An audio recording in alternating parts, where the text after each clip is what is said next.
I don't think it did. Welcome back to the Perks Recap Podcast. Al has joined me as always for this NFL Week 3 review. We were just talking about if this new app that we've been using has a countdown or not, and it does not. So we're up quicker than usual. Yeah, I love it. Good to be back with you, man. What a week in the NFL. Holy mackerel. Tons of news, tons of crazy finishes. Man, we got some stuff to talk about. Yeah, and it was rough. It was rough for us picking too. Yeah, no, not a stellar week. There was, and not surprising because there was some. I mean, there was a couple absolute. One massive stunner, another really big stunner I can think of off the top of my head, and then a few more for sure. So yeah, it was wild. It was wild. Crazy finishes all over the place. Injuries. I mean, we got some stuff to talk about, man. Yeah, absolutely. All right. Let's see here. Okay. Let's get right into it then. Let's go with the first game of the week, of course, the Thursday game. Buffalo gets the job done 31-21, although I will say Miami showed a little bit of life in this one. In my opinion, they looked a little better than they have in the last few weeks. I agree. I mean, it was 21-21 with 12 minutes left. So yeah, and against one of the best teams in the NFL. Yeah, So yeah, they showed life for sure. Yeah, on the road too. No doubt. No doubt. But Josh Allen once again gets the 3 touchdowns. Only just over 200 yards, but three touchdowns. James Cook again over 100 yards, almost 6 yards a carry. Kincaid was the leading receiver with 66 yards, got a touchdown, and Shakir also got a touchdown on 45 yards. Nothing crazy for the penalties, and kind of like a nice, tidy win here for Buffalo. And they just move on to the next week. Yeah, they did what they had to do. It wasn't a super, it wasn't like a dominant performance against a team you thought they would dominate. I'm pretty sure, I know I did, and I'm pretty sure we all picked a bigger score here. Yep. But for them, but they did what they had to do against a division opponent, which is never a lock. So, yeah, credit to them. James Cook is trying to establish himself as a top 5 running back in the league, and he is doing it so far this year. I mean, this is he's been very good already, but he's trying to push for the elite in this league, and boy, he looks like it so far this season. Yeah, he looks great. He looks really good. Yeah, absolutely. And the Dolphins might not be as bad as we thought. We'll see. We're one more. This coming week is the end of the preseason. As I like to call it. And then I start to believe what I'm seeing a little bit more. So, I'm still not sure with them, but I've been back and forth on them ever since that awful week 1. And, I'm starting to think that they are in fact not as bad as they looked, in the first week. So we'll see. Yep. Waddle and Hill both got touchdowns here. But those are the only 2 that Tua threw. He threw a pick as well. Only had 146 yards, so nothing crazy. Through the air. Achan only had 62 yards. They just good on Buffalo's defense for really wrangling them in pretty well.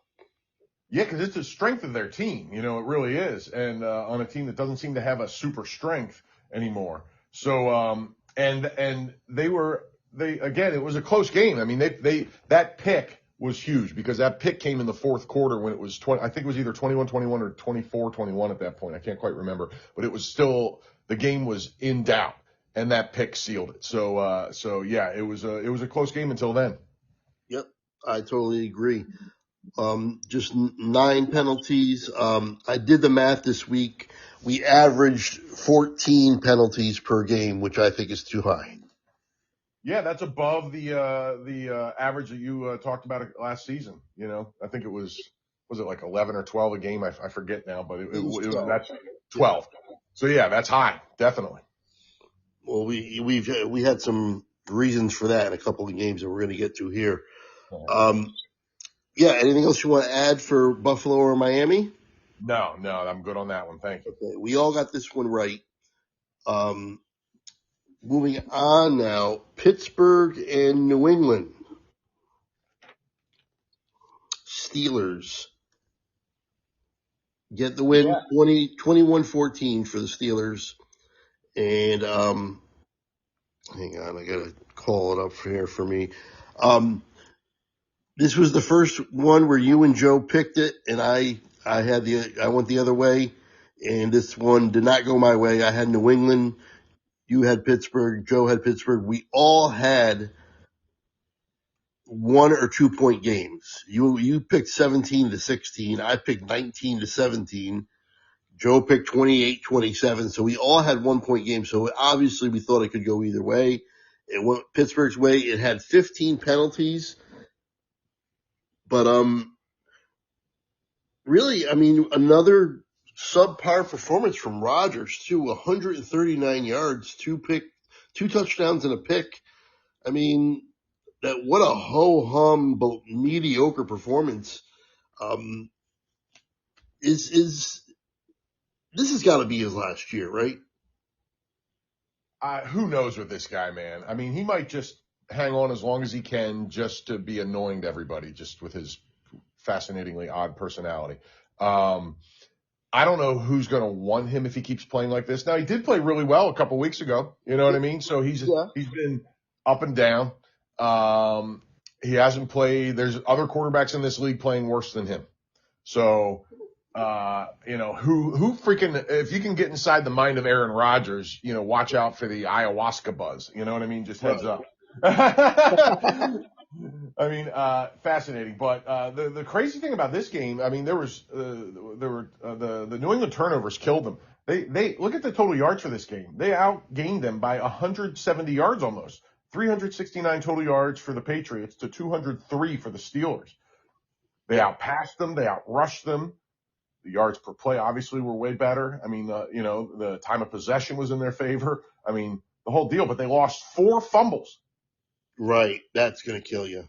And Drake May threw a pick. So on top, 5 turnovers in one game, and the Steelers didn't have to do much on offense. So yeah, it was crazy, man. It was still close despite all that, which tells you how bad the Steelers played. You know what I mean? They didn't play awesome. They didn't really, much deserve to win a game here, but they did. Yep. And New England, can you please just go with Travion Henderson? He's clearly the better back. And Stevenson had 2 more fumbles. Stevenson had 2 fumbles, lost them both. One was on the goal line. Yeah, go with Henderson. He's the better back, in my opinion. They're doing that veteran thing, and it drives me crazy. But yeah, no, I'm with you 100%. I think he did have a great average, yards per rush this game, but still, I would still just go with him. He had 11 carries, 28 yards, only averaged 2.5 yards a carry. Stevenson actually averaged 4 yards a carry on just the 4 carries, but he also had 3 receptions, and like I said, the 2 fumbles that were lost. Nothing super crazy.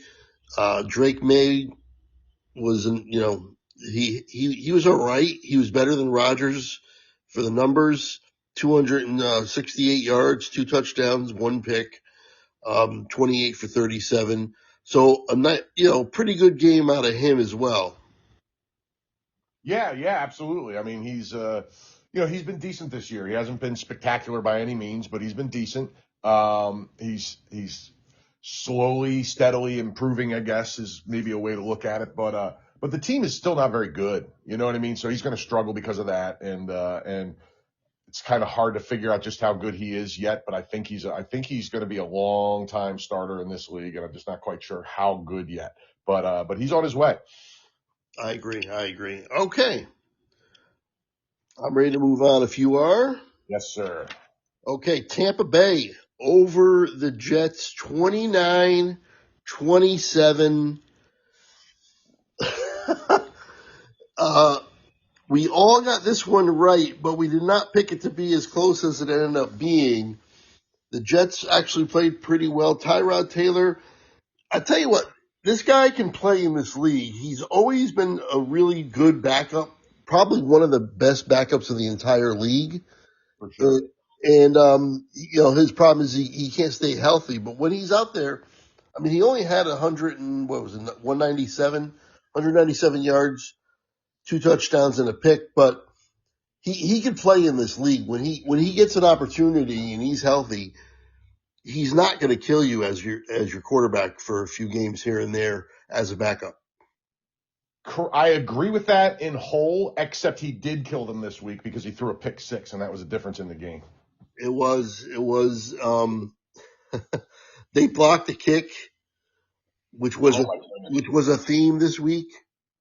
Sure was. Sure was. Yes, absolutely.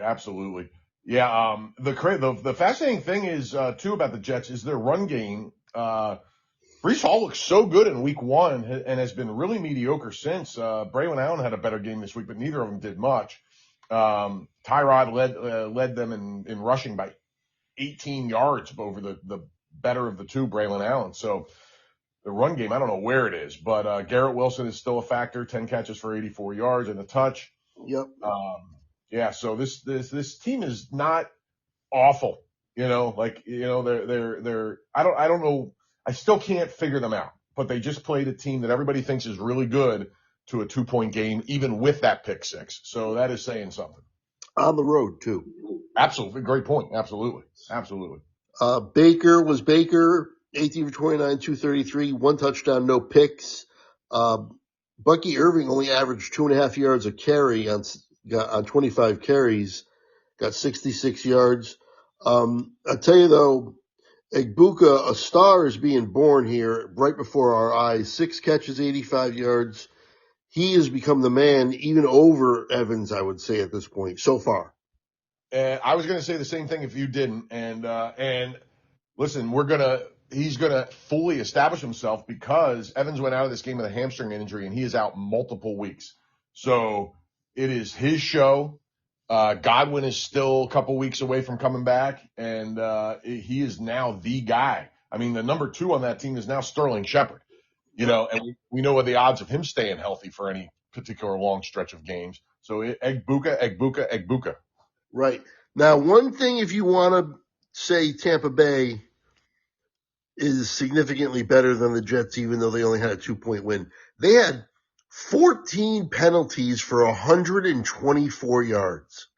So they shot themselves in the foot more than anything.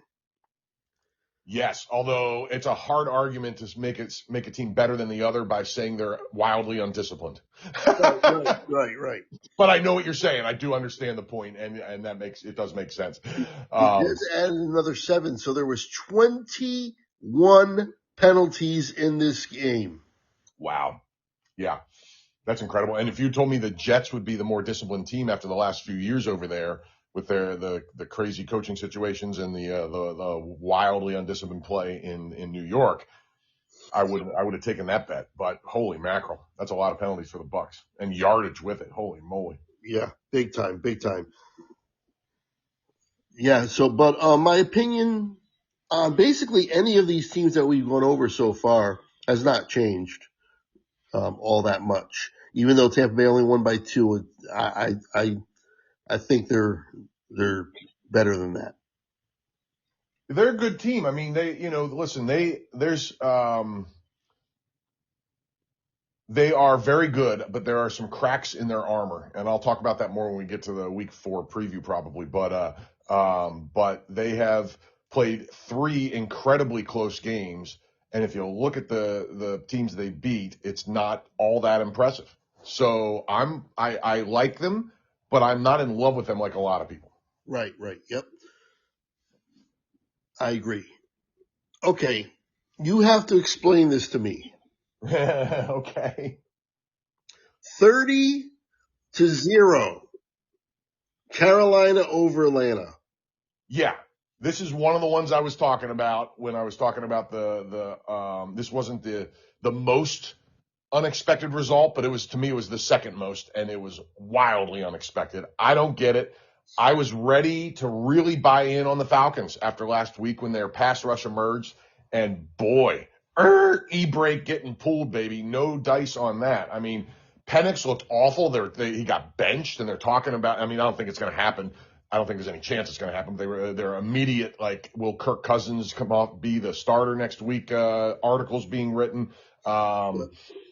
I mean, the Panthers just destroyed them. I don't understand. I don't get it at all. I really don't. Yeah, Bijan was okay. 13 carries, 72 yards, 5.5 yards a carry. Yeah. Had his 5 catches in the past game as well. But it was just Penix threw 2 picks, no touchdowns. Kirk Cousins, like you said, came in, and they lost the fumble as well. And yeah, like you said, they just got dominated. I don't get it, man. And the put the brakes on the whole emerging pass rush thing too. I was poking fun at them in week 1 after having 1 sack. Then they got 6 in week 2. Looked amazing. 1 sack again this week. Yeah. So it seems to me that they're going to be wildly inconsistent. Yeah. That's where we're at here. And if you lose 30-0 to a Panther team that looked abysmal the first 2 weeks, it is not good, man. I mean, I was ready to put them in a first place competition with the Bucks after week 2. No, sir. E-break on that, baby. I am out on them for now. Let's see. I'm going to need wait and see for a few weeks now on this team. Now, what about Carolina? I don't know. I memean, they looked so bad. They looked awful, Craig, the first 2 weeks. And this week they couldn't have been more dominant. So I don't know what to make of it. I mean, they won 30-0 and Bryce Young threw for 121 yards. Yeah. Yep. He didn't have to do much. So I'm not ripping on him at all. It's just, I don't know what they are. I mean, look at their offensive numbers. I mean, the run game was good, but it wasn't outstanding. Chuba had 17 carries for 73 yards. Rico Dowdle's 10 for 30. I mean, the two of them combined for 27 carries and 103 yards. It's good, but not ridiculous. There wasn't much in the pass game. Tet led with 48 yards. I mean, it doesn't add up to a 30-0 win. It was turnovers and opportunistic defense. Yeah, you're right about the opportunistic defense for sure. I don't. I said before that nothing has changed my opinion so far on any of these teams that we've gone over. I've got to change my opinion at least a little bit on both of these teams, really. Like you said, Atlanta we were kind of approaching maybe up there, right there with Tampa Bay fighting for the division, but now we're not sure. In Carolina, we thought was going to be one of the bottom feeders of the entire league, and now we're not sure. I 100% agree with that assessment. I am not sure about either of these teams after this week at all. And we all got this one wrong. We all picked Atlanta. That's right. Yep. Correct. Whew. Crazy one, man. Okay. Explain this one to me. Cleveland, 13, Packers, 10. This is the one I was talking about. Can't believe it. Absolute stunner. You and I were both hesitant to agree with all these people making the Packers number 1 or number 2 or whatever in the power rankings.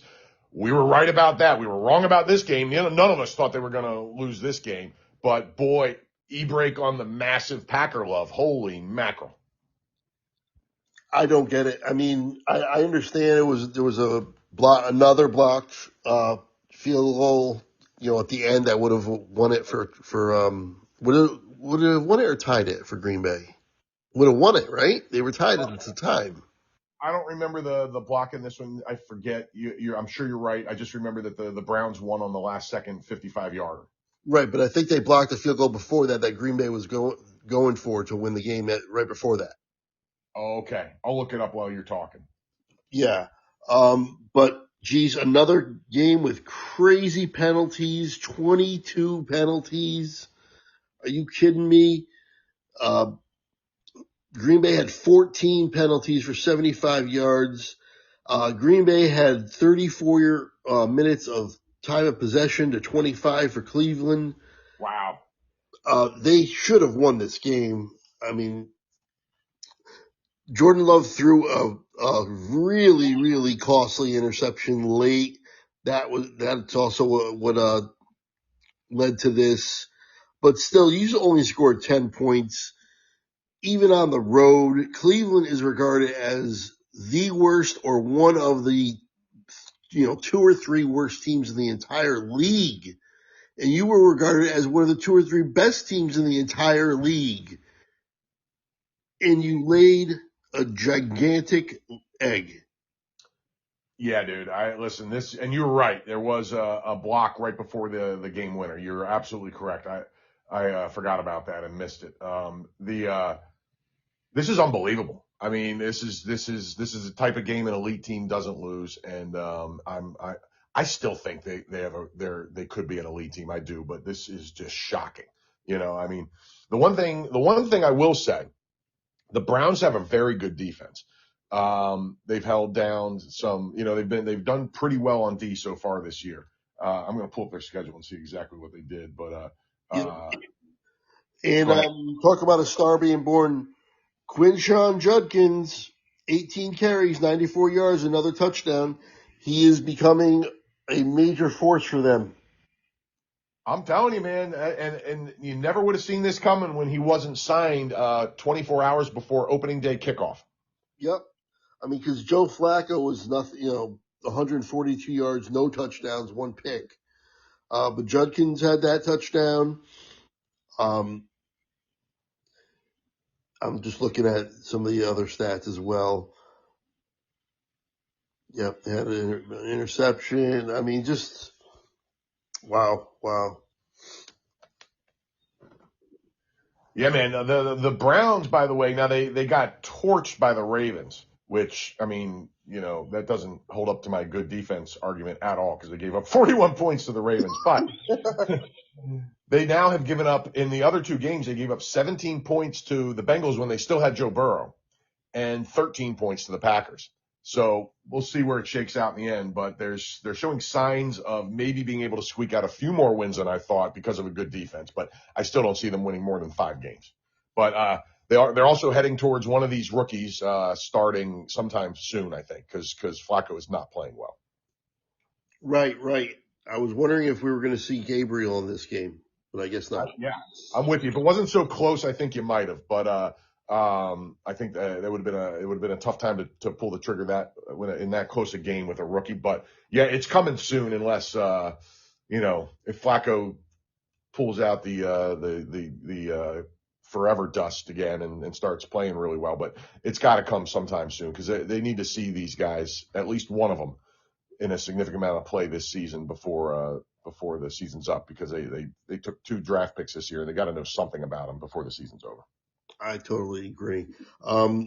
Yeah, opinion on Cleveland, maybe a couple more wins than I thought. Opinion on Green Bay, not where it was, but also, like you said, I still think they could be an elite team. They might still be figuring things out, and also, I'll chalk one up for them as just a really, really bad game, and maybe they can, bounce back, and we'll forget all about this.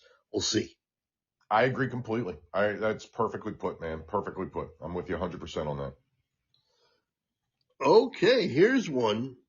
The Houston Texans are now 0-3. Man. And no team has made the playoffs. Now, it's a short history, but no team has made the playoffs since the NFL expanded or changed the playoff format in 2020 after starting 0-3. Right. And this is the second one where you and Joe were in unison and picked Houston, and I picked Jacksonville, and actually this one I was right. And if you remember, there was like 4 games that I said, but we're going to go 2-2. We'll get to the rest, but so far right now we're 1-1. Yeah, right on, man. Yeah, no, I just could not believe Houston would go to the point where they're very likely not going to make the playoffs so early in the season. And here we are. And, and Jacksonville is a surprisingly decent team this year. I don't think they're a world beater, but I don't even know if they'll make the playoffs, but they have a chance. Didn't think I was going to be saying that. Right. And Nico Collins was back, 8 catches for 104 yards and a touchdown. Nick Chubb and Woody Marks were okay rushing. They had 19 rushes total for 87 yards. Not a bad average yards per carry. Stroud had 2 picks and 1 touchdown only, 204 yards. They also lost the fumble. Collins lost the fumble. Just ugliness all around. Houston has not looked good at all this season, not even a little bit. No, they stink, and it's crazy, and it's their defense is good. I mean, they lost a game where they gave up 17 points. I mean, that's nuts.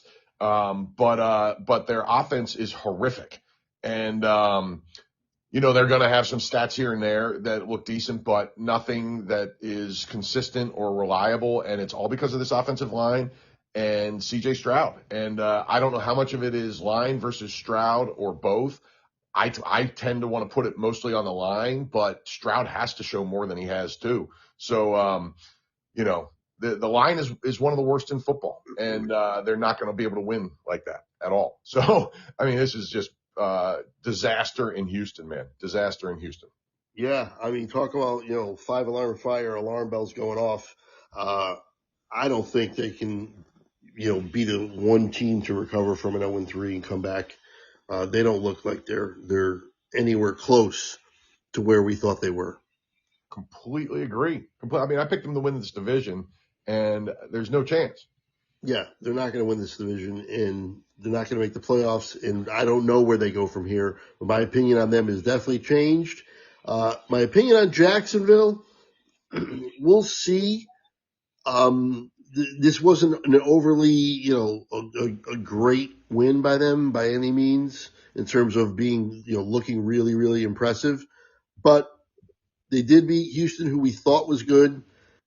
Maybe they're not as good. They were at home as well. The jury's still out on Jacksonville, but a very nice win for them. Agreed. Yeah, I don't know where to put them. I'm putting them somewhere in the bottom middle of the pack, I guess, right now. But maybe I should be higher on them. I just don't know. They're 2-1, and they beat a team I thought was going to the playoffs, but who has been greatly disappointing. And the Texans I think stink now, and the Jacksonville Jaguars I think are a team on the rise. Duval and all. Duval. I love it, man. Yeah, I totally agree. Okay, let's move on. Now, another one where you guys picked against me. You guys both picked the Bengals, and I picked Minnesota, and Minnesota smashed them 48-10 over the Bengals. Jake Browning, we thought was going to be an okay backup because in the past he has been, but good Lord, this did not go well. Unbelievable, man. This was crazy. And listen, it's not like, I mean, Jordan Mason had a heck of a game, but it wasn't like this win was all on the Vikings offense. The Vikings defense was incredible. There's a very underrated free agency move in the offseason, and I knew it was going to be bad for the Eagles when they let Isaiah Rodgers walk. They had to because of cap issues. But Isaiah Rodgers is a very good player, and he was huge for them towards the end of the season last year. And he had 2 touchdowns. He had a 87-yard interception return and did he not have? I thought he had a fumble. Yeah, and a 66-yard fumble return for a touchdown. Yep. He scored 12 of their 48 points. I mean, unbelievable. This game was crazy. Browning looked awful. The whole Bengals team looked awful. The hopes of sustaining while Burrow is out were dashed. And, man, just amazing. I mean, Wentz looked, good enough. He looked very good, solid. He didn't have to do a whole lot, but 14-20 for 173 and 2 touchdowns. You can't ask for much more in this type of game. Mason looked incredible, 16 carries for 116 yards and 2 touches. Man, I mean, what else do you want from the Vikings? I greatly underestimated them in this game. Now, can you see a scenario where Browning gets his feet a little bit under him a little bit and settles in a little bit and can become a little more consistent and get a little better as we move on? Absolutely, I can, because he's done it before. Now it's been a couple seasons, but he did it. He played pretty darn well for 7 or 8 games, or maybe even 9. I forget what it was that year when Burrow missed like 8-9 games. So he's done it before. So why can't he do it again? But boy, this was not the start you wanted to see. Yeah. I mean, he's got the weapons. I mean, Jamar Chase had 5 catches for 50 yards. Of course, you got Higgins. But I tell you what, their running game was a big, big problem here. Chase Brown had 10 carries for 3 yards. Chase has been a massive disappointment so far this year. It's really shocking to me. It really is. I don't understand. I really thought he was going to really, really break out big this year. I mean, he had a great year last year, but I thought he was going to break into being one of the elites. And maybe it's because they were keying on him because of because of Browning, but even that doesn't explain 10 carries for 3 yards. So, yeah, I don't know, man. I expect better from both of those guys moving forward, but we're going to have to see it now because they were both awful. Yeah, I mean, they got absolutely dominated for, like we said, 48-10. Let's see. Time of possession wasn't crazy. It was pretty much even. But 17 penalties in Minnesota, even though they won 48-10, they had 13 of those 17 penalties against them for 105 yards. And they still won 48-10. Yeah, that's wild, man. That's how dominant they were in this one. Just absolutely nuts. I mean, the Bengals turned the ball over 5 times, 3 fumbles, lost, and 2 interceptions. I mean, just crazy, man. You can't win with 5 turnovers. That's impossible. Yeah, totally agree. All right. Well, let's get to your game. I'll let you take it. Me and you were correct. Joe was wrong. He picked the Rams. 33-26. Eagles get the win. This was insane. I was ready to drive to Philly and take the job from the offensive coordinator myself going into the half. I'm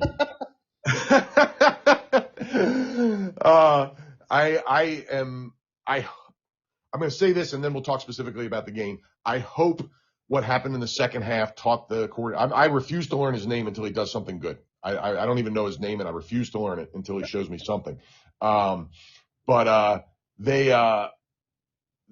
the second half was incredible, and they because it was forced, the guy was forced to unleash the offense in a way he hadn't been all season yet, and they showed that they can do it. Now we'll talk specifically about this game. Philly went up 7-0, and then just got owned for the better part of 2 quarters, and then a little extra. The Rams were absolutely dominant until the 14-minute mark with 14 minutes left in the third quarter. They were up 26-7 for crying out loud. The Philly offense looked pathetic. They were getting nothing done. They were being conservative and like they had been through the first 2 games. And A.J. Brown was a non-factor. Their receivers were non-factors. And they looked pathetic. And a 2-0 team, number 1 in a lot of the power rankings coming into this game was getting booed going into halftime.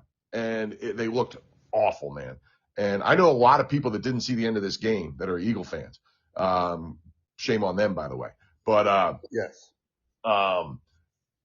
this was unbelievable. And then, lo and behold, the offensive coordinator takes the damn muzzle off, and they catch fire. 33-yard touchdown pass to Dallas Goedert. A.J. Brown touchdown catch. Devontae Smith touchdown catch. All of a sudden, and that Devontae Smith touchdown catch put them up 1 point with 1:48 left. And before we get to the wild finish of this game, some of the stats in this game that are more like what we should have been seeing all season.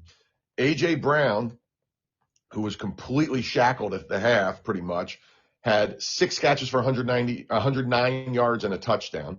It looked like an absolute monster. He was breaking tackles and shucking people off left and right, looking like the player we all know he is if you just get him the damn ball. Devontae Smith is doing Devontae Smith things, 8 catches for 60 yards and a touch. Dallas Goedert came off the better part of 2 weeks being hurt with that 1 catch for a touchdown. And the offense looked great. They looked like what I expected coming into this season against a team that we were, last week you were talking about them being a top 5 defense, and they torched them in the second half. And they are a very good defense, I think. So, very impressive. Tale of two halves, man, for real. My mom went and saw Tale of Two Cities this weekend. This was a tale of 2 halves. I can't believe it. Now, let's talk about this finish. All that being said, the Rams get the ball back with a minute and a half left or so and go right down the field and set themselves up for I forget what it was going to be I think it was like a mid 40-yard range field goal, something like that. Very makeable. Very makeable. I mean, I thought I thought it was over. And, they blocked the damn field goal, and the 345-pound Jordan Davis outruns everybody to the end zone. Unbelievable. They win the game on that. Crazy. Yes, and by the way, not that I really care much about this stuff, they covered on that. Yep. So the whole bad beat world out there, which I'm not, I don't really get into that stuff. It kind of annoys me sometimes when they get into that stuff on SportsCenter and that, because it takes over what I just prefer to talk about sports. But this was such a crazy one, I have to mention it. I mean, that is one of the all-time bad beats ever. For the Rams, Puka had a really nice game, 112 yards on 11 catches. He's incredible. He really is. Kyron Williams, okay, 20 rushes, 94 yards, 4.7 yards a carry, so you can't really complain about that. He was great. He was very good, I mean. Stafford, 19 for 33, 2 touches in a pick, 196 yards. Nothing to write home about there. Penalties were not really too much of a factor either. So yeah, the Eagles took care of business at home. I said it when we picked. If this was in LA, I probably would have picked them. If this was in LA, maybe they would have won. I think these teams are both very good, obviously. I think the Eagles are a little better on a neutral field as well. But if they do play in LA, they might be able to pull it off against the Eagles. I don't know. But my opinion on these teams really hasn't changed all that much. The Eagles are basically in a class in their own in the entire league, really. But the Rams are very good, and they're right there, right just the notch below.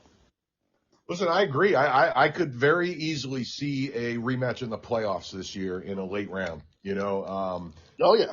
Depending where the seeding goes, I don't know what round that would be, but in something that means a lot.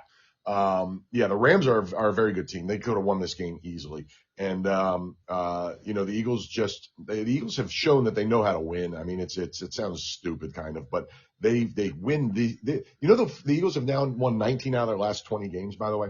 Yeah. Like you said, they figure out ways to win even when they don't play that great. Cause let's be honest, the first 2 weeks, they were okay. They were winning, obviously. They won both of their games. But the Dallas game, they didn't play that great, in my opinion. And what was the week 2 game? I always, who they play last week? I'm finding it as we talk because my memory anymore. The Chiefs when they beat 2017, and they weren't super impressive in that game either, even though they beat a good team. So yeah, I'm with you. And their offense was completely shackled by their offensive coordinator, and I hope he learned a lesson in this game, because if they just play offense like they did in the second half this week, and not just the success of it, the approach of it. Right. Yep. So we'll have to see where they go from here, but my opinion on both of these teams has not really changed all that much. Yeah, I'm with you 100%, Craig. I really like the Eagles team. Their defense is coming together. Did you see that stat they threw up? I think they've shown it almost every game for the Eagles so far, so you might have seen it in the Cowboys game, if not this one, where the Eagles defense is the youngest in the league, and it's almost by 2 years. Yes, I did see that. Which is crazy to think about, because they're one of the best in the league already, and they're just going to keep getting better. You know what I mean? They should be getting better. Yep. Yeah, and they have a coordinator I will bet on, and my hopes for this defense are sky high. I expect them to be a top 3 defense, if not the best D in the league by the end of the season for sure. And we'll see. I agree with you. My assessment of these teams didn't change a whole lot, except I do like the Eagles offense a lot better after this week moving forward. The Rams, very good team. Very good team. Let's talk about the story of the league so far. The story of 2025 so far. Indiana frickin' Jones. This is crazy, man. I love it. Danny Dimes has become Indiana Jones, and I am all in. I love it. I mean, this is just such a fun story, man. I can't believe it. I mean, this is the biggest shocker in the NFL. I can't even think. I mean, there are a couple in a negative way, like the Texans, but even that doesn't surprise me nearly as much as the Colts being this good. 41-20 over Tennessee. Danny Dimes, 228 yards, a touch, no picks. Jonathan Taylor was the real star of the show, though. 17 carries, 102 yards, and three touchdowns. Michael Pittman was the receiving star, 73 yards and a touch. Did what we all thought. We all picked Indianapolis to win this game. I gave Tennessee too much respect and maybe not enough respect on the Colts. But I think at this point, you've got to be in on them. You've got to. Yeah, I'm with you, man. Like, this is no joke. This really isn't. I mean, Daniel Jones is playing incredibly well. Jonathan Taylor is heading for a Saquon Barkley last year type year. Who knows how long, if he can sustain it all year. That happens once every, 10 years or something at best. It's only happened, 2,000 yards has only happened 6 times, I think, in the history of the NFL, give or take. Yes. But man, he looks unbelievable so far. Absolutely amazing. This Colts team, I mean, listen, I don't want to get too fired up about them beating the Titans because the Titans stink, but they did what they had to do and they crushed them. They absolutely manhandled them, which is what a good team should do against a bad team.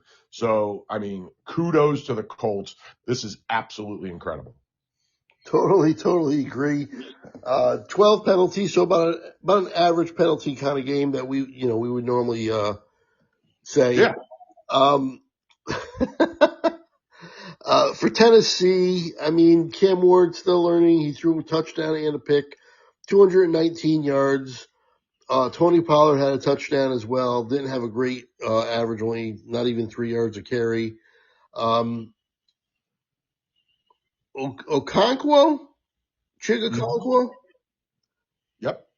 Pretty good, and he's been pretty good. He's become, it looks like, everybody thought it was going to be Calvin Ridley, and it's not. It's been this kid instead. Yeah, he's been impressive, man. And yeah, Calvin Ridley's been almost a non-factor, which is stunning to me. Not that I was in love with Calvin Ridley. It just looked like he was going to be a target monster, which would be enough to get it done. And not the case. And you're right. Okonkwo has been very solid so far, which is as good as anybody's been on this team. So, yeah. Cam Ward has not been good. It's early. He's showing some signs here and there, so I'm not going to bury him or even close to it. It's way too early yet. And this team's not great around him. But if you're a Titan fan, you're just sitting there hoping and waiting because you haven't seen anything yet that's very exciting. I totally agree. It's going to be a tough go for them the rest of the way. And for the Colts, I mean, sky's the limit. We thought they would win. They did win. So my opinion on them really hasn't changed from last week, but obviously from the beginning of the season, my opinion has changed big time. And it's going to be fun to see where they go from here. Yeah, and if you had told me the Colts would be 3-0, the Texans would be 0-3, and the division race looks like it's going to be between the Colts and the Jaguars coming into this season, I would have told you were off your freaking rocker. Unbelievable, man. Okay, let's move on to Marcus Mariota and the Washington Commanders winning 41-24. A bit surprising coming from Marcus Mariota leading this team to this victory, although he only had 207 yards and 1 touchdown. But still, they ran the ball really well. They ran for 200 yards. That's where they won the game. No doubt about it. No doubt about it, man. I mean, listen, this was just absolute destruction. The week 1 performance of the Raiders going on the road and beating New England looks like a distant memory. They look like an absolute mess of a team right now. Now, Pete Carroll's a wily veteran, and maybe he can pull this to some semblance of respectability as the season goes on, but they are not there now. They look awful. Yeah, Mariota was great. I mean, he was solid. He was great percentage, 15 to 21, solid 207 for a touch, like you said. He also ran 6 times for 40 yards and a touchdown.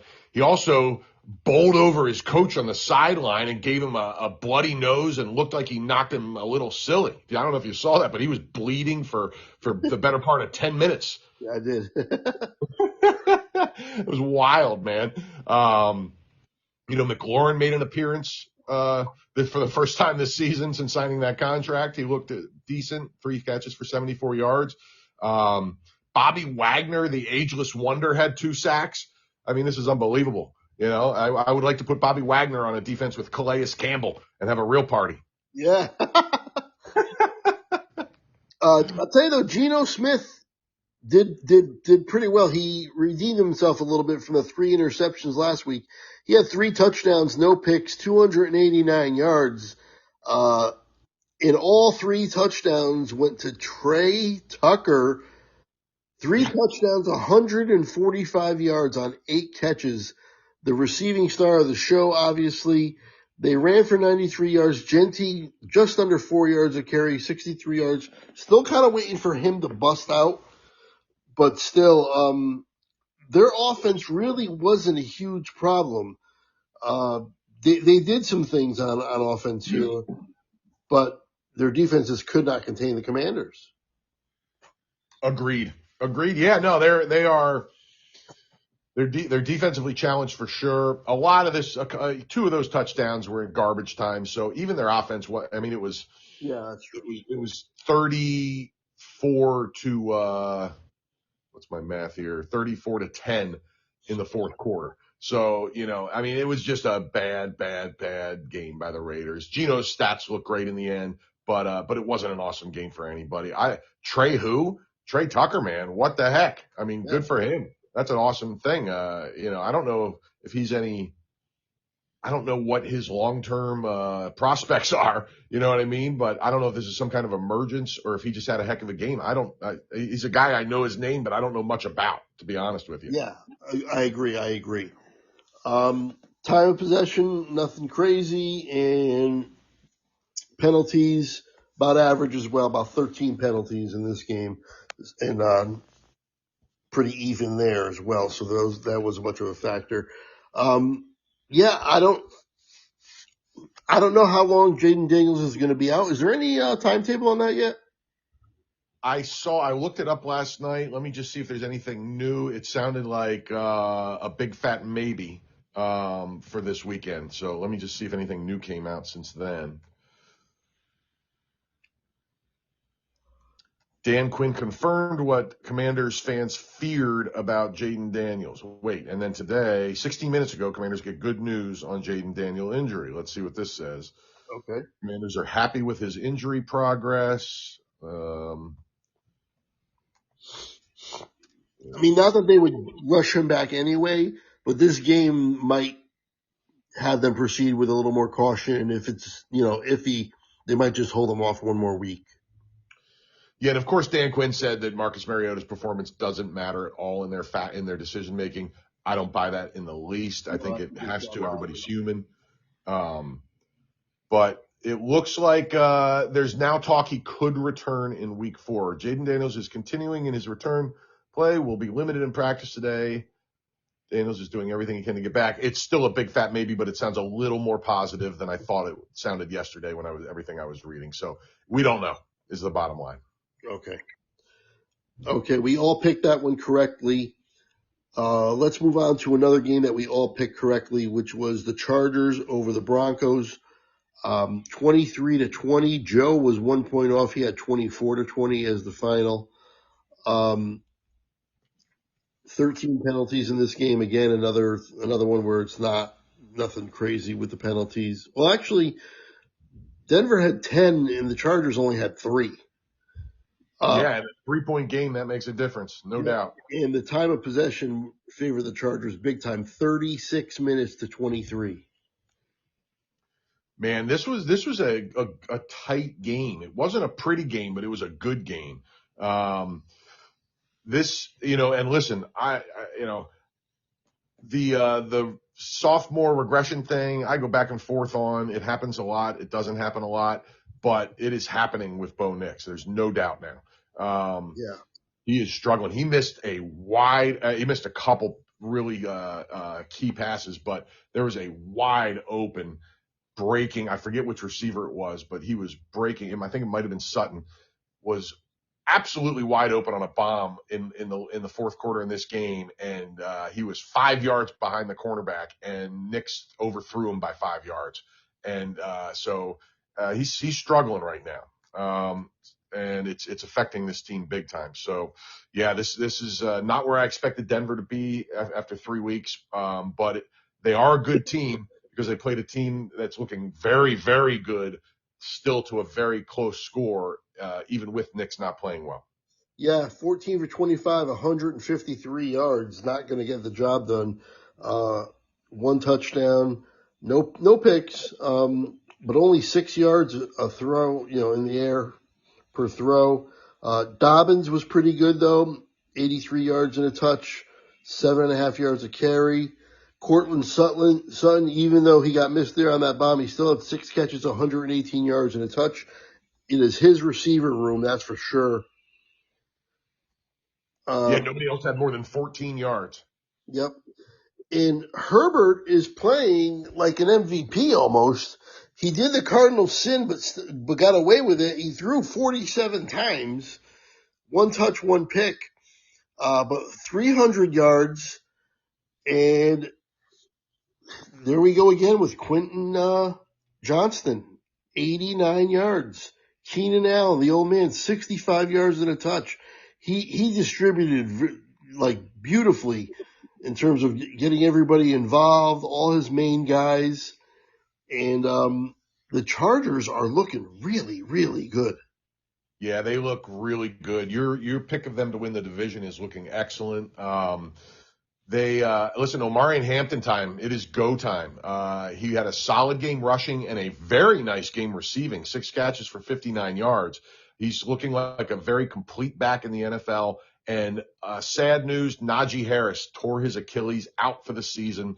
So if you have Omarion Hampton on your fantasy team, you are loving life right now. Not to take any joy in somebody's injury, but the reality of it is Omarion Hampton is the guy now, period, cut and dry. Absolutely, yeah. Sad news about Najee Harris, like you said.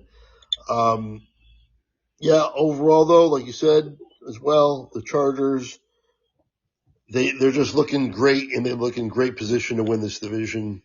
Of course, it's early, but 3-0, that's all you can do is win your games, and they've won them all so far. Absolutely, man. And by the way, how about the fact that Oronde Gadsden II appeared in this game with 5 catches for 46 yards? Didn't know he was a thing. And I remember Oronde Gadsden playing for the Dolphins in the Jay Fiedler era, and he may be he's one of, if not the slowest receivers that I ever saw have good success in the NFL.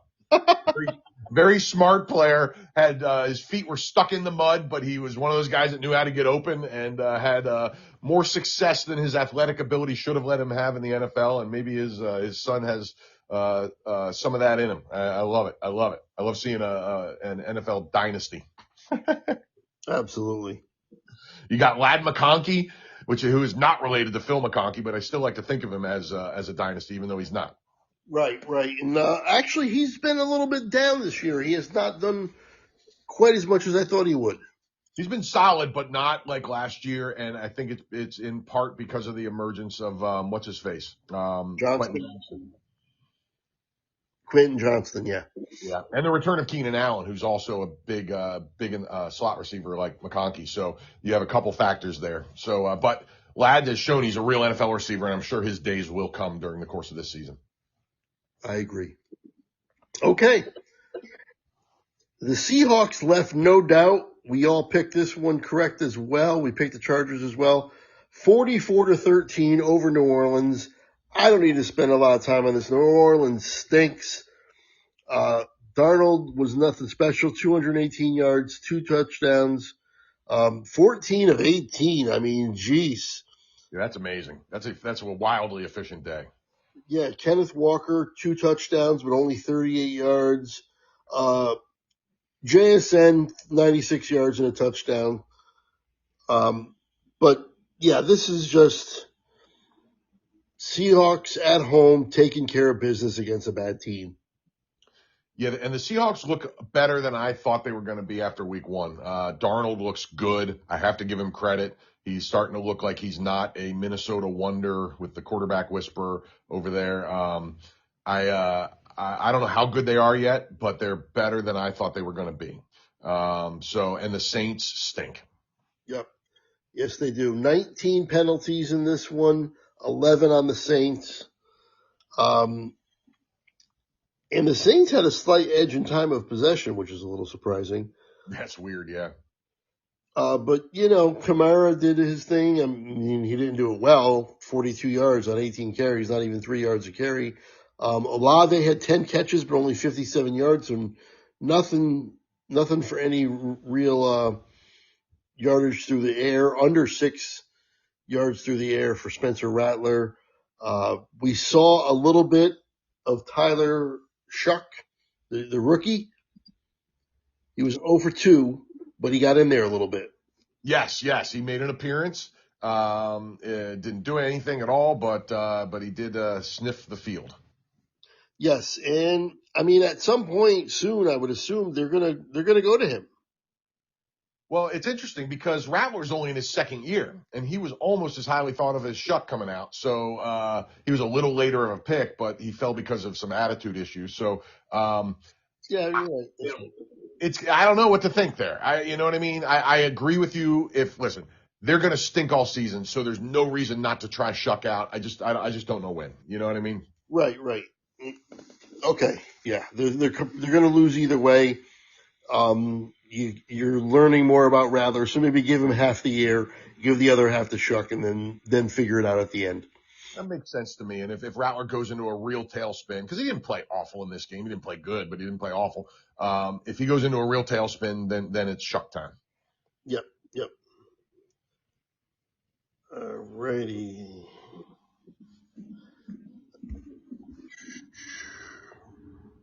Okay. 31-14, the Bears take out my Cowboys. The season's over.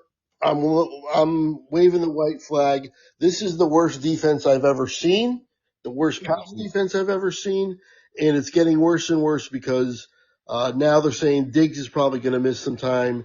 So we'll have our top 3 corners are all going to be out, rather than 2 of the 3, and Diggs just playing terribly because he's came back too soon. So if it was bad before, it's just going to get worse in terms of pass defense. On offense, I mean, fine, 250 yards for Dak, 1 touchdown, 2 picks, but the one at the end I don't even care about. Javonte Williams still running hard and looking great, 76 yards on 10 carries. He looks incredible, dude. I mea culpa here because I thought that was just a completely useless signing. I really did. And he looks great. He does look very, very good. Jake Ferguson, 13 catches. What? Wow. I mean, I like Jake, but holy crap. 82 yards. Pickens had 68 and a touch.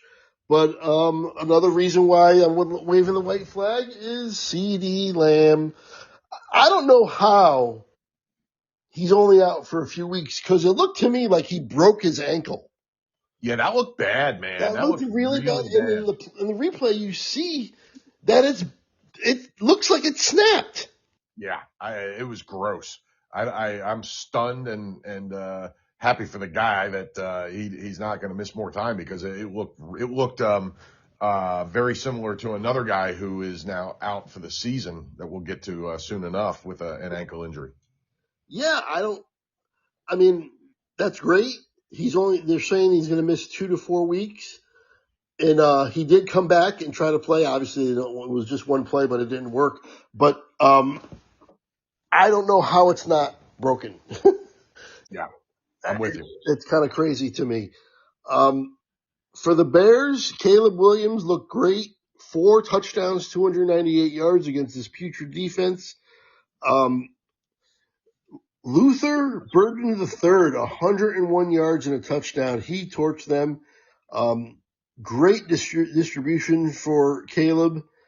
3 for Burden, 3 for Adunze, 3 for Swift, 4 for DJ Moore. Everybody got in on the touchdown act. Yeah, just an overall really, really good game for the Bears. And Dallas looks like complete garbage. All the good feelings I had after week 1 are completely out the window. I don't know what to think of this team. Yeah, and penalties weren't a big deal. Time of possession wasn't a big deal either. But yeah, I whatever. Joe Milton came in and was 3 for 5 at the end, but he threw a pick as well.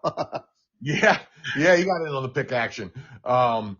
Yeah, this is stunning, man. Like it's amazing how much one cornerback can make a difference on this defense because they played pretty well against the Eagles and, not, they weren't awesome. They gave up 24 points, but they were a lot better. The Matt Eberflus experiment has been an absolute disaster. And they look like an under 500 team, which is really surprising to me. It really is. I thought they'd be a lot better. I thought they'd be the just back behind the Commanders for and possibly contending for second place in this division, but at least hovering right around 500. And I'm not even sure they're that now. I don't think they are that now. So it's just stunning to me. It really is. Yeah, well, I mean, they're getting really banged. Kenny Clark got hurt as well. Now with Clark, CD. Their rookie guard is out for 4 to 6 weeks or something. I saw, right? Yeah, Booker, he's also out for 4 to 6 weeks.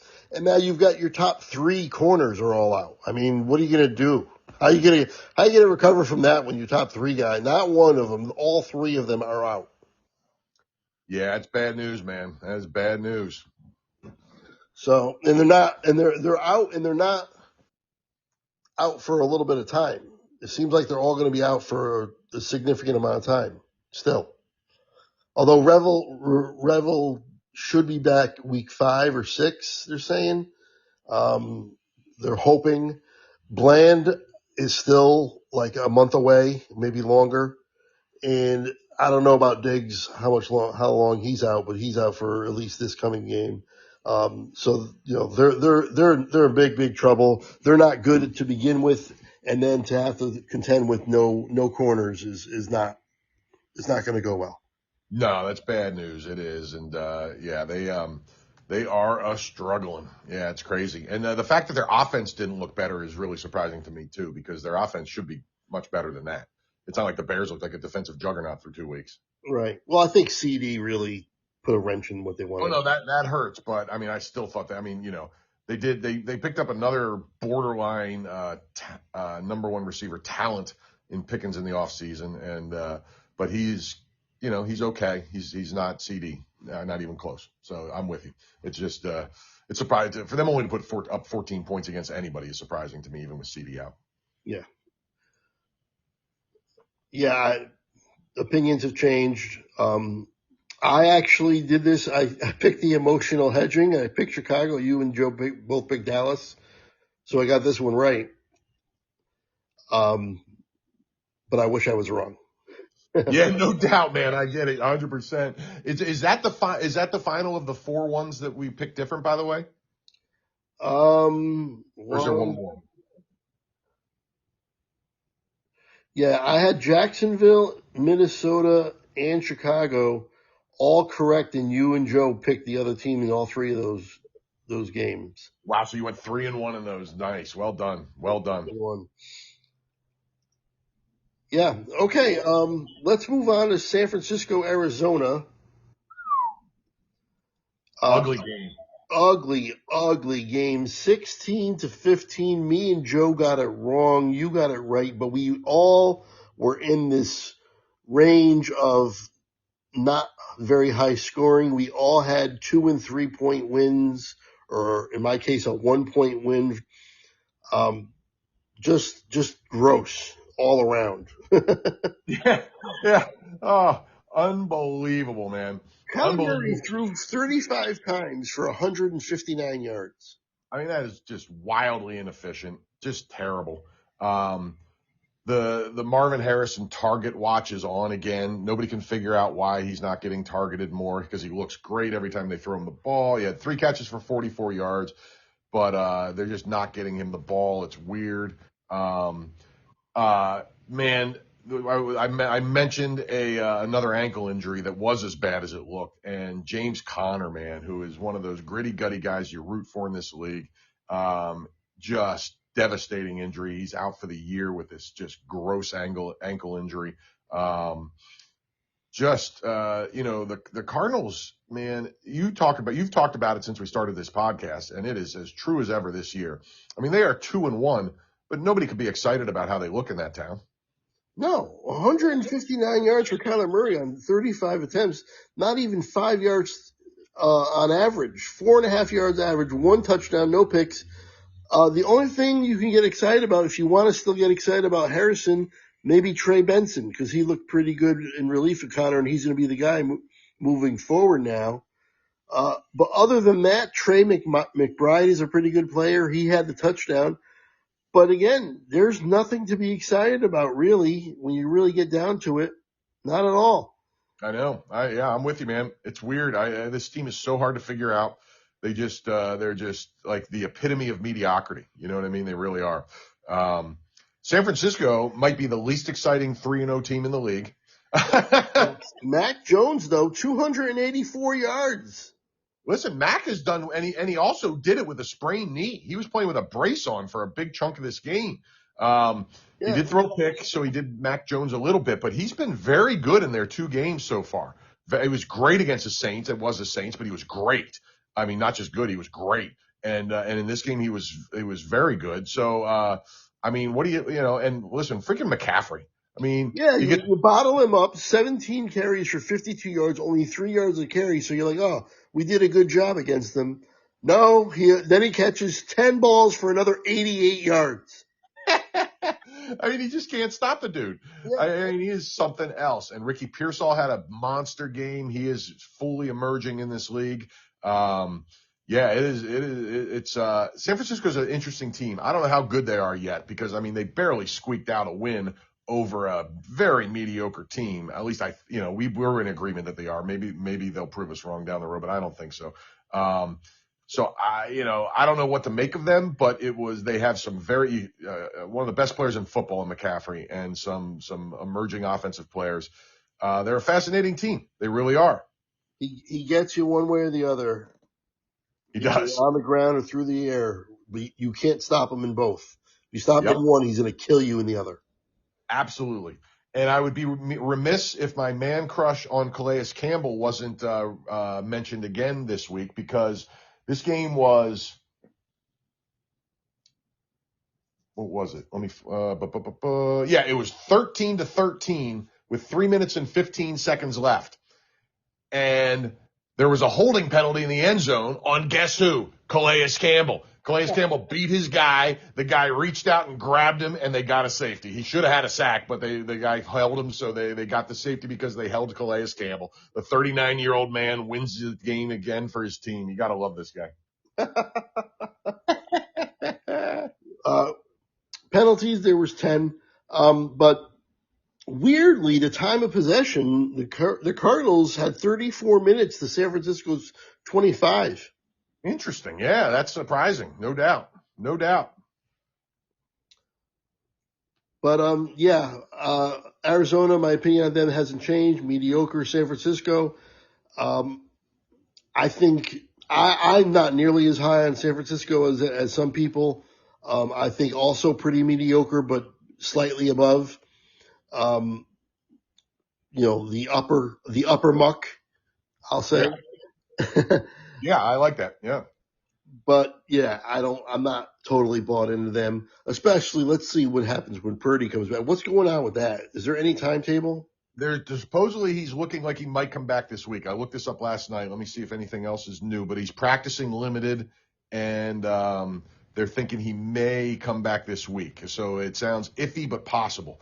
Let's see if anything changed overnight. we got here?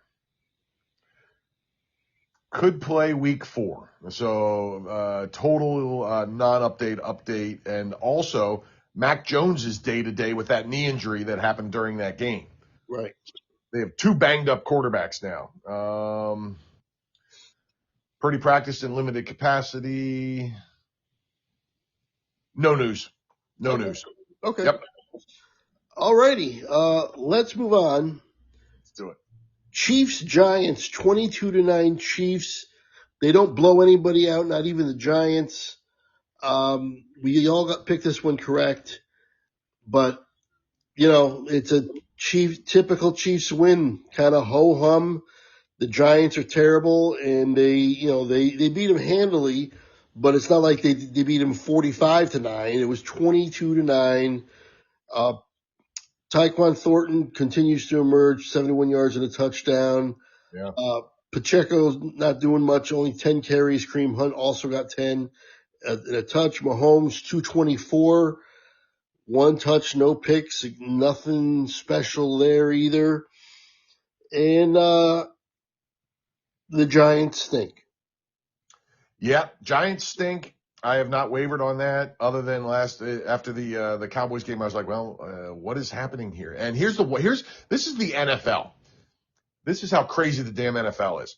Russell Wilson, 2 weeks ago against the Cowboys, has one of the best games of his entire career. That is a borderline Hall of Fame career. The next week he stinks, and now he's benched. Yep. That's what I was going to get to next. They have officially made the decision to go to Jackson Dart next week. Always exciting when a new rookie, when a rookie emerges as the, going to get a start as quarterback. And we'll see what he has to offer if he gives any kind of energy to that offense. We'll see. One thing that is a positive for the Giants, and I love this guy, Cam Skattebo. Yes. Fun to watch. It sucks. I loved him in college, and he was a guy I was like, oh man, the Eagles don't need a running back, but I wouldn't mind if they took him in a late round. And then he fell all the way to, I think it was the 4th round, right? Yes. I'll look it up then. But man, he is fun to watch. He laid a block. I forget who the Chiefs defender was. Not only did he have 10 carries for 60 yards and a touch, 6 catches for 61 yards. I mean, that's outstanding. But he laid a block on one of the Chiefs pass rushers that almost knocked the guy out. I mean, he is so fun to watch, man. It sucks he's on the damn Giants, but I really enjoy this guy. Yeah, he's got to be the guy now over Tracy. Oh, absolutely. I mean, if he didn't earn it this week, the coaches there will never let him earn it. And I'll tell you, the Chiefs just did not allow Malik Neighbors to beat them. Neighbors had 2 receptions for 13 yards. Wow. Just completely shut him down. They did not allow him to do anything. Very, very impressive. Like I said, the NFL is nuts. I mean, Russell Wilson had a game for the ages 2 weeks ago and then just gets completely shut down and loses his job. It might be the last time he ever starts in the NFL again as a week 1 starter. I mean, he might be a backup. I don't know how long he wants to play, but he could be a backup and emerge again somehow due to injury or something. But he is. I don't see him ever being a week 1 starter again. And it looked like he might be re-emerging as a legitimate player in the NFL again after week 2. Nope, no dice, shut down. You're done. 160 yards, 2 picks, and benched. They should trade him to Cincinnati today. Oh, that's a great idea. I love that. Or I didn't even think about that. Or trade Winston to Cincinnati today, one or the other. That's fascinating, man. Yeah, and I mean, Browning has shown he can be better than Jameis Winston in the past. But any excuse to get Jameis Winston on the field is fine with me because he's so much damn fun. I'll take 300 yards, 3 touchdowns, and 3 picks every week just for fun watching. But and there's no guarantee Russell could be better than Jake Browning either. But I love that idea. I think it's a great call, and it makes a ton of sense. It really does because they need, even if Browning can reemerge, who do they have behind him? And, I hadn't thought about that. I like it a lot. And let me say this too, before we move on, any further. Trent McDuffie is one of the most underrated players in the NFL, not by people in the know, but not many people know Trent McDuffie's name, and he is one of the best cornerbacks in football. And that's why Neighbors had such a bad game. Yep. Penalties. They both were penalized for 80 yards, 15 penalties, 8 and 7. So the penalties were a factor as well. And, as they were all week. And yeah, my opinion on both teams hasn't really changed. I want to see Jackson Dart get on the field though and play an entire game, see what he does. Oh, it's going to be fascinating, man. And I didn't think it would happen this soon. And I'm excited to see what the guy's got. I don't know. I wasn't super high on him coming out, but I honestly didn't see enough of him to have a great opinion. So I really don't know what to expect here, and I can't wait to find out. Yep. Okay. Our last game, the Baltimore Ravens are 1-2. Can't believe it. We all picked Baltimore, so we were all wrong. Detroit has been up and down this year. My goodness, they're hard to figure out. But 38-30, they ran all over the Ravens. I was so surprised. 38 carries for 224 yards. Incredible, man. Absolutely incredible. 4 touchdowns, 2 for Montgomery, 2 for Gibbs. Jared Goff was efficient, 20 for 28, 1 touchdown, but that's all he needed. He didn't need anything crazy. St. Brown had 77 yards and a touch, but this was all about Montgomery and Gibbs. My goodness. Yeah. And Montgomery Gibbs was solid. He had the 2 touchdowns, but he was only 3 yards a carry. Montgomery had some massive runs and in crunch time. When they needed big plays, he busted off a 45, 50 yarder. I don't know how long it was, but he ran through. Only because he doesn't have Gibbs speed did he get caught, but he busted through everybody. What a 1-2 punch. This is one of the best 1-2 punches in the history of the NFL. Yeah, they're clearly the best duo at running back in the league. Yeah, and you have to go back to like Zonka and Kick, and I don't even know. I have to really think hard about it to come up with guys that are as good as this 1-2 punch in the history of the NFL. Yep. Lamar Jackson had a nice game. 21 for 27, 288 yards and 3 touchdowns. No picks. You can't complain about that game. No, here's the storyline in this game, aside from everything we've already said. Derrick Henry coughed up another one, and it cost him the game again. Yes, he did. Listen, Derrick Henry has one of the – I looked this up because I was like, man, I don't remember Derrick Henry being a fumble. He has one of the lowest fumble rates in the history of the NFL. He has 20 fumbles going into this season. He had 20 fumbles in his entire career, which is Emmitt Smith, who played – like 3 more seasons than Derrick Henry has already, had like 46 fumbles. And Emmitt Smith was great. So Derrick Henry is not a fumbler. This is not an issue in general, but he has 3 fumbles in 3 games, and 2 of them has really contributed heavily to the loss. Yeah, yep. It's stunning. He only had 12 carries, 2 for 50 yards. He had that touchdown. The ghost of Mark Andrews with 2 touchdowns and 91 yards. Yeah. So it's good to see him reemerge, especially for fantasy owners like me. Rashad Bateman, 63 and a touch. The Ravens scored 30 points, so it's not like they got shut down here. No, this was a great game between 2 very good teams. They went back and forth and back and forth. It was really fun all game just to watch the whole thing unfold. Penalties weren't crazy. There was 11, so a little below what we've been saying. So that's good. Nothing crazy with the yardage. So it was a relatively clean game, and like we said, just back and forth and really, really fun. Absolutely, just outstanding stuff, man. It was a fun game to watch, big time. It was. It's funny because I remember when I gave my score, Baltimore 34-30. Obviously, I was wrong because the team lost and the score wasn't right. But you were like, man, if we get something like that, it's going to be an awesome game. And we got something like that. You know what I mean? It was incredible, man. And listen, it's looking like the Ravens are like cripplingly defensively challenged. I mean, they only gave up 17 points to the Browns, but we know the Browns offense is awful. But they gave up 41 points to the Bills and 38 to the Lions, Craig. Yeah. Now the Lions, the two new coordinators, we didn't know what to think. Who they lose to? And we were like, uh-oh, they lost. Was it Chicago? Oh, Green Bay. Yeah. Right. And we were kind of like, uh-oh, are they going to struggle a little bit? And I saw a lot of people this year in predictions saying that Detroit was going to come back to the pack in the division. But I tell you what, they looked really, really good on this one. And don't forget, this was a road game too. They went on the road to Baltimore and ran for 220 yards. Incredible. I'll tell you what, man. Listen, the Eagles are struggling with their new coordinator and hopefully emerge in the second half against the Rams this year and keep that moving forward. The Lions struggle for one game and then have been a juggernaut. So that dude has figured it out, man. And they are officially a scary. I was really worried about picking them to win the division after week 1, when they looked awful and the Packers looked good.